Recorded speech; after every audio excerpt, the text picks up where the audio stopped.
Mymensingh medical কলেজের সামনে হইতে আসামি আপনার নাইম আহমদ ও আব্দুল্লাহ তারা বিভিন্ন আপনার এই সরকারি মেডিকেল হাসপাতাল হইতে আপনার ব্লাড তারা আপনার রক্ত মানুষের রক্ত চুরি করে তারা নিয়ে যেতেছিল।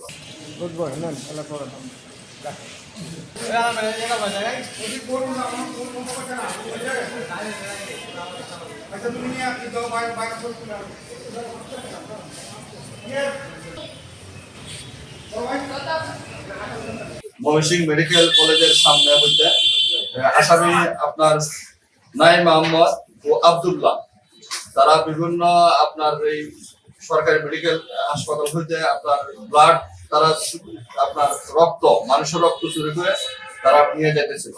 পুলিশ সংবাদের প্রেক্ষিতে তারা ওই আপনার আমরা তাদেরকে দুজনকে আটক করা হয়। আটক করার পর তারা আপনার বলতেছিল যে আপনার রক্তগুলা আপনার মানুষের যেগুলা ডিস্টার্ব করে দেয়, যেমন পরীক্ষা করার পর এগুলা পালাই দেয়, তারপর এগুলা নিয়ে তারা আবার প্যাকেটজাত করে মানুষকে দিয়ে দেয়, মানুষকে দিয়ে এগুলো বিক্রি করা হয়। তার মানে বোঝা যাচ্ছে যে আমরা যে রক্তগুলা যে ব্যবহার করতেছি, রক্তগুলা কোথায় থেকে আসতেছে, কিভাবে আপনার যাচ্ছে আমরা জানতেছি না। এই রক্তগুলা মানুষের শরীরে ইউজ করার পরে মানুষের জীবনে ক্ষয়ক্ষতি করতে পারে, প্রাণহানি করতে পারে। তাদেরকে জিজ্ঞাসাবাদে জানা যাচ্ছে এটা চক্র, বিশাল একটা চক্র। ময়মনসিংহ বিভিন্ন ক্লিনিকে আসে, বিভিন্ন ক্লিনিকে এবং হাসপাতালে এবং বিভিন্ন জায়গায় এদেরকে ছড়াই ছিটাইয়া মানুষের জীবন নাশক, মানুষের ক্ষতি করতেছে। এই চক্রটাকে আমরা আপাতত দুইজনকে আমরা গ্রেপ্তার করতে পারছি। রক্ত যারা পাচার করে মানুষকে বিক্রি করে, এবং এরা দেখা যাচ্ছে এমন রক্ত তারা দেখা যাচ্ছে অনেকদিন হিরোইন এবং মাদক দ্রব্য যারা সেবন করে তাদেরকে রক্ত নিয়ে আসে, নিয়ে আসা নিয়ম যাদেরকে আপনার রক্ত যেখান থেকে অনুমোদিত সরকার অনুমোদিত ব্লাড ব্যাংক যেখান থেকে রক্ত নেওয়ার কথা তারা এখান থেকে নেওয়া ব্লাড ব্যাংকের কথা বলে তাদেরকে বিভিন্ন জায়গায় মানুষকে পাচার করে দেয়। এই পাচার করার কারণে মানুষের জীবন হানি করতে পারে এবং মানুষের জীবনে আপনার অনেক ক্ষতি হইতে পারে। এই জন্য আমরা এই চক্রটাকে দুজনকে আমাদের আমরা গ্রেপ্তার করতে পারছি, তাদেরকে আইনের আওতায় নিয়ে আসতে পারছি, এবং এই চক্রের সাথে যারা জড়িত আছে তাদেরকে আমরা আইনের আওতায় নিয়ে আনবো।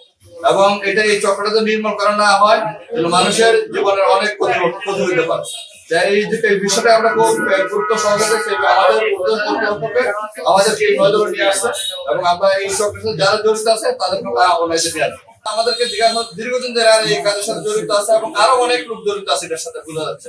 আমার একটা প্রশ্ন, যেটা হচ্ছে হাসপাতালের ব্লাড ব্যাংকটা হচ্ছে খুবই সিকিউর জায়গা, সেখান থেকে এক ব্যাগ রক্ত কিভাবে হইতো? এটা আমরা তদন্ত করতেছি, এবং এখানে দেখা যাচ্ছে যে হাসপাতালের আপনার বিভিন্ন সিরিয়াল নাম্বার দেওয়া আছে। এটা কি আসলে কি সঠিক সিরিয়াল নাম্বার নাকি এরা নকল করছে, এটা যাচাই করার বিষয় আমরা বলেছি। আমাদের কাছে কিছু স্লিপ আছে, নাম সর্বস্ব কিছু স্লিপ আছে, এইগুলা সম্পর্কে কিছু জানতে চাচ্ছি। এইগুলা স্লিপগুলো আমরা দেখছি, স্লিপগুলো দেখা যাচ্ছে যে শুধু চরপাড়া, কোনো অ্যাড্রেস নাই, আপনার দোকানের নাম নাই এবং দোকানের ফোন নাম্বার নাই। এটা দেখা যাচ্ছে একটা চক্র, মানে একটা এই জিনিসটা দেখা যাচ্ছে যে স্লিপগুলোতে কারো নাম নাই এবং ফোন নাম্বার নাই, দোকানের অ্যাড্রেস নাই, মানে দেখা যাচ্ছে বুয়া, কমপ্লিট বুয়া।